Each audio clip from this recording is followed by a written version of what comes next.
والله يا إخوتي والذي رفع 7 سماوات طباقا أن الموقف في سوريا أقوى بكثير، بل أقول بكثير مما يظهر في الإعلام للمجاهدين الصادقين في سوريا. سوريا موقفها، موقف الثوار والمجاهدين في سوريا العسكري أكبر بكثير من وأفضل بكثير مما يظهر.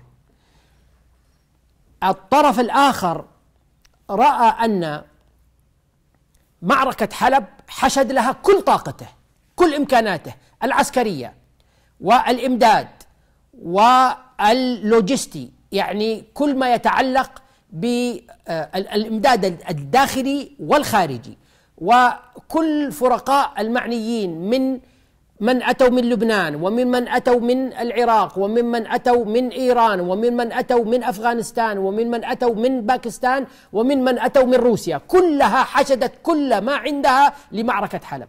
لماذا؟ لأنها تعلم على أنها غير قادرة على أن تبذل هذا الجهد في أماكن أخرى، فأرادت أن تصنع نصر زائف وتقول الآن أنا قضيت على كل شيء، الآن أنا مستعدة أن للتفاوض. هذا واقع ما حصل في حلب، ودعوه بين أعينكم إخوتي، والمجاهدون في باقي سوريا قادرون على أن يفعلوا. وأهم بند لم نتكلم عنه اليوم وما رأينا أحد تكلم عنه، نحن نوهنا له في حلقات سابقة، هو المسألة الاقتصادية لكلفة هذا الحرب.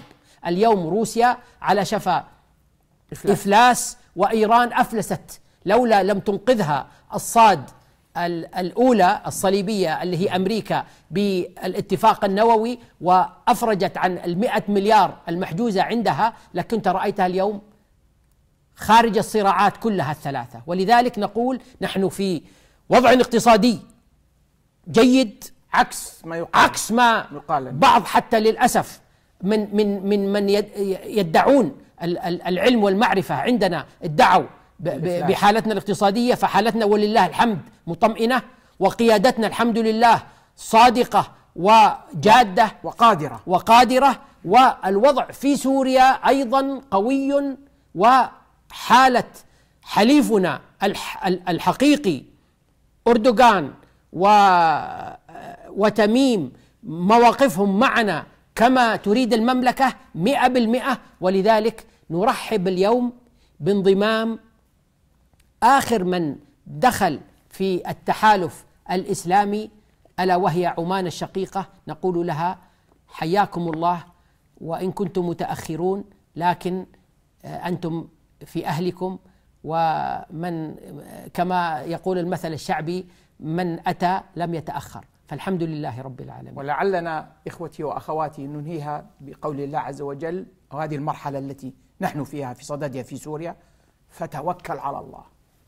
اليوم توكل على الله في اتخاذ القرار الصحيح الصلب الحقيقي، ويغير تاريخ سوريا وما حول سوريا وما دون سوريا. آخر ما أريد أن أقوله لإخوتي المفاوضون في سوريا، أقول لهم قول الله عز وجل: ولا تهنوا ولا تحزنوا وأنتم الأعلون إن كنتم مؤمنين.